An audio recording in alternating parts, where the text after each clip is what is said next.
I always grew up just knowing that I wanted to serve, I wanted to be part of the United States military.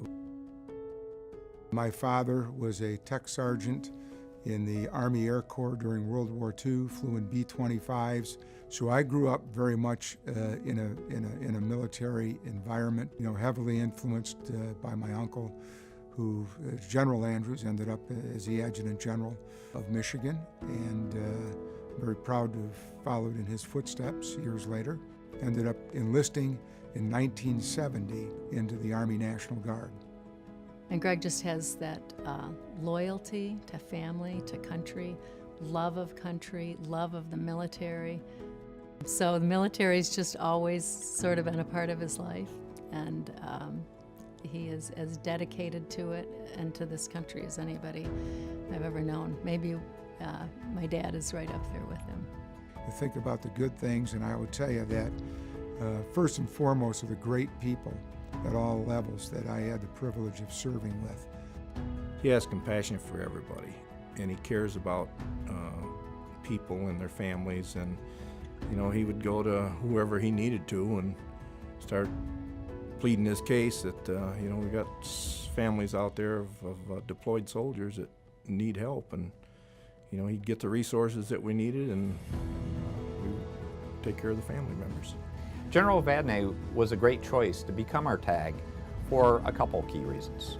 One is he'd shown great service in the military, keeping us safe. The other one is he did a great job responding to disasters in our country in terms of the terrible hurricane and the service down in Mississippi. So he had outstanding service both at home and abroad, in addition to being one of the most outstanding individuals I know. So it's been a great win in terms of a win for the state of Michigan, and to recognize our wonderful citizen soldiers that keep us safe and do such a wonderful job, and we should be so proud of. I just think that you've got a person here who's done a lot. He understands veterans, he understands service people. I mean, this is the guy who really, when Katrina was a mixed up mess, this is the guy that flew in and set it in motion and got it straightened out, along with the help of a lot of other generals and a lot of other enlisted men and women in Louisiana. And Greg, of course, in his capacity as a general and his capacity as a human being, has great affinity for servicemen. And there's just a kind of natural fit between the Volunteers of America and what they've been doing, and military and veteran people that Greg personifies. There's a lot of great organizations.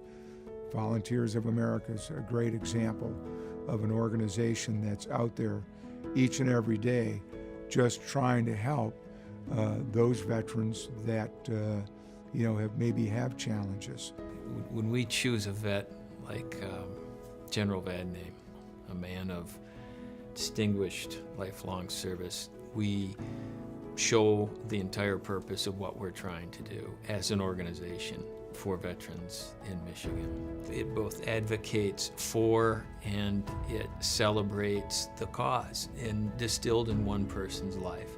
So when we're in the streets, when we're in homes, when we're at our facilities and we have a veteran in front of us, we try to get the mission first, people always mantra of Greg Vadnais done. I do lead from the head and the heart, and it is very personal for me.